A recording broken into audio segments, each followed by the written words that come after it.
Supreme court के जजेस में कितने पिछड़े समाज से हैं, कितने दलित समाज से हैं, कितने आदिवासी समाज से हैं, कितने समाज के वंचित तबके से आते हैं? नहीं मान्यवर, उनकी भागीदारी बिल्कुल शून्य है। आज न्यायपालिका हो, कार्यपालिका हो, विधायिका हो, पत्रकारिता हो, सब में बराबर का प्रतिनिधित्व समाज के वंचित, शोषित, पिछड़े, दलित, आदिवासी तबके को देना होगा। 15 साल की बच्ची से प्रधानमंत्री लड़ेंगे तो कैसे न्याय होगा?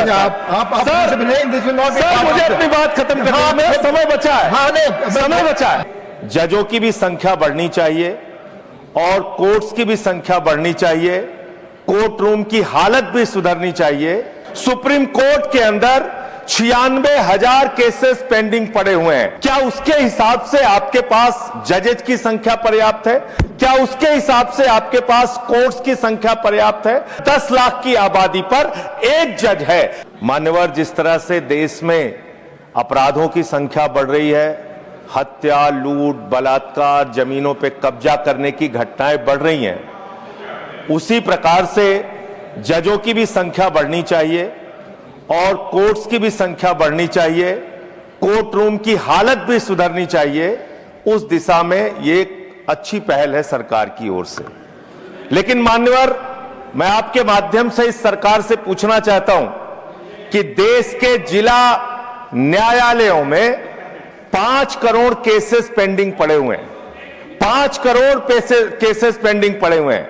देश के हाई कोर्ट्स के अंदर 60 से 65 लाख केसेस पेंडिंग पड़े हुए हैं।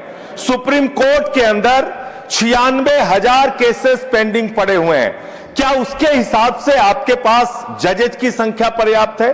क्या उसके हिसाब से आपके पास कोर्ट्स की संख्या पर्याप्त है? अगर हिंदुस्तान की बात हम लोग करें मान्यवर, तो हिंदुस्तान में 10 लाख की आबादी पर एक जज है। विधि आयोग की रिपोर्ट के हिसाब से, और बार बार आपसे अनुरोध किया गया है कि 10 लाख की आबादी पर कम से कम 50 जजों की नियुक्ति आप कीजिए। निश्चित रूप से आप 33 की संख्या बढ़ाकर 37 सुप्रीम कोर्ट में कर रहे हैं, अच्छी बात है, लेकिन इसके साथ साथ आपको कोर्ट्स की भी संख्या देश में बढ़ानी पड़ेगी। और जो आज आबादी के मुताबिक जजों की संख्या है, हर स्तर पे उसको भी आपको बढ़ाना पड़ेगा। मान्यवर, मैं आपके माध्यम से यह सरकार से पूछना चाहता हूं, कांसीराम जी का नारा था, जिसकी जितनी संख्या भारी उसकी उतनी भागीदारी। आज मैं बड़ी विनम्रता पूर्वक आपसे पूछना चाहता हूं, सुप्रीम कोर्ट के जजेस में कितने पिछड़े समाज से हैं, कितने दलित समाज से हैं, कितने आदिवासी समाज से हैं, कितने समाज के वंचित तबके से आते हैं? नहीं मान्यवर, उनकी भागीदारी बिल्कुल शून्य है। इसलिए न्याय अगर आप करना चाहते हैं, आज न्यायपालिका हो, कार्यपालिका हो, विधायिका हो, पत्रकारिता हो, सब में बराबर का प्रतिनिधित्व समाज के वंचित, शोषित, पिछड़े, दलित, आदिवासी तबके को देना होगा। इसके साथ साथ मैं अनुरोध यह भी सरकार से करना चाहता हूं, न्याय की स्थापना तब होती है जब ऊपर से लेकर नीचे तक न्याय करता हुआ दिखे। लेकिन बड़े अफसोस की बात है, 15 साल की बच्ची से प्रधानमंत्री लड़ेंगे तो कैसे न्याय होगा?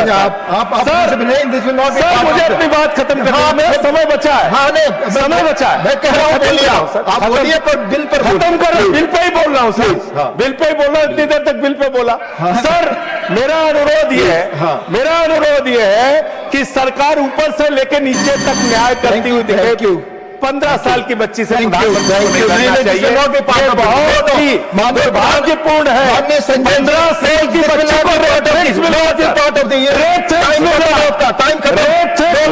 15 साल की बच्ची को कैसे? धन्यवाद माननीय सदस्यगण, आपको मालूम, प्लीज। दस्तक की आपसे गुजारिश है कि अगर इसको बचाना चाहते हैं तो नेशनल दस्तक को सब्सक्राइब करने के लिए रेड कलर के सब्सक्राइब बटन को दबाएं, फिर बेल आइकन की घंटी दबाएं। नेशनल दस्तक को बचाने के लिए बहुत जरूरी है कि हर खबर को शेयर करें, लाइक करें, कमेंट जरूर करें।